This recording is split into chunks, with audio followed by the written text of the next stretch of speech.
Sometimes the rich do get richer as the Cleveland Cavaliers find a way to get better and improve after trading for DeAndre Hunter. We're going to talk about it all and more, but you know what we got to do first? Welcome to the number one place for your daily basketball news and analysis, NBA Central.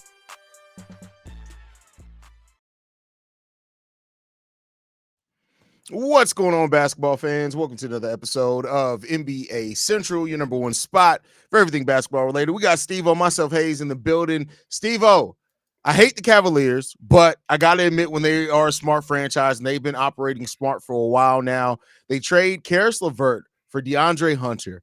This is nothing more than a straight up better swap in every shape, form, and fashion. DeAndre Hunter can play everything that Caris LeVert can do, but better. They are trading Caris LeVert, Nang, and 3 second-round picks and 2 pick swaps to get this deal done.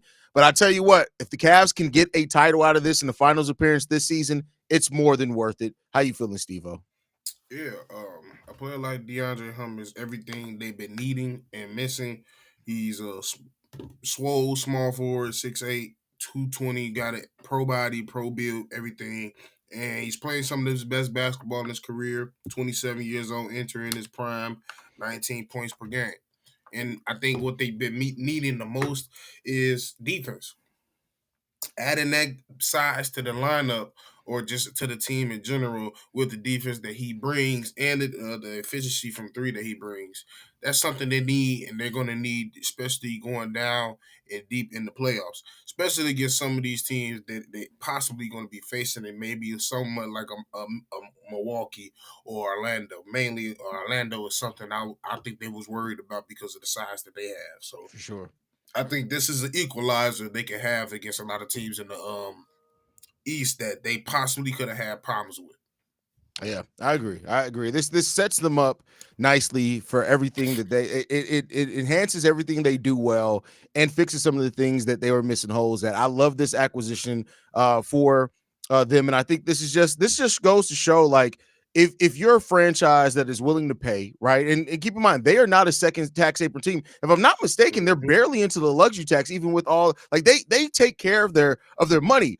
And a lot of people are like talking about this new thing, especially with the second tax apron, and acting like it's completely limiting. And it's really only if you aren't a smart franchise in the way that you just playing out your contracts. Like, yeah, they gave extensions to their whole entire core here this past offseason and locked them in. But because of how the rest of the contracts on that team worked, they just were very smart about it. Yeah, I just looked at it. The Cavs, despite all the players that they have on the team, still $6 million below the luxury tax.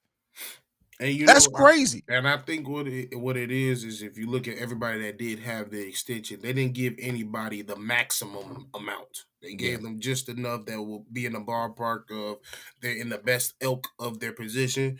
And I'm pretty sure they talked to him about that. Like, if you want to have all these people here and you want to keep somebody like a Darius Garden together and keep a Allen at center, you're going to have to pay them. But at the same time, all y'all can't be the highest paid players at your position. Took a decent enough pay cut to where, like, they're able to make things work. And that's the difference between what some of these teams are looking at, like a Phoenix and other teams. When they talk about this tax, you're not limited. You just got to do it smartly. You can't give everybody, can't have a max contract with KD and a max contract with Bill with no trade terms, a max contract with Devin Booker. It don't work like that. Everybody don't have a max contract like a super duper max with no different type of clauses on this team. So that's why they're able to do it. Yeah, I mean, it's just got to be smart, and that's what we're seeing in. We got to be smart. Ant said just came in. Who the Cavs give up for him? They gave up Caris LeVert, Nang. Let me pull up the exact trade. I don't know how I lost it. I hate when the internet just randomly refreshes on you and it doesn't take you right back where you are.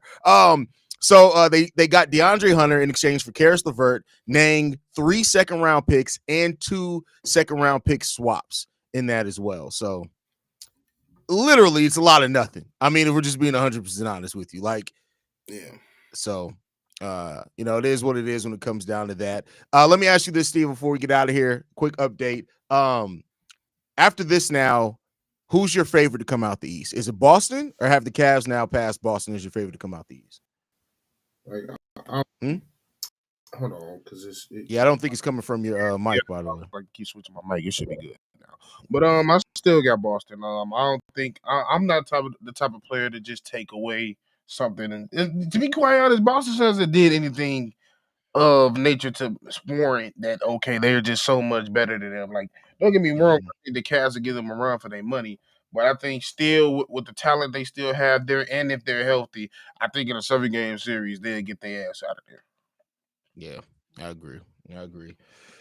All right, y'all. It's been a crazy trade deadline. We were trying to get a trade live stream going on, but it looks like we're gonna have to come in afterwards. Unless Steve-O, you available to do a live stream during the trade deadline?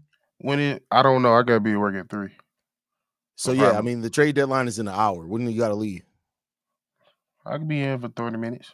All right, cool. So we may set that up so we can get live during that time. But thank you guys for tuning in, man. Make sure you guys are following us at NBA Central Pod. You can send us any feedback, questions, comments, concerns, NBA Central Pod at gmail.com. Lastly, if you want to leave a text message and our voicemail for the mailbag, 773-270-2799. We're the number one spot for everything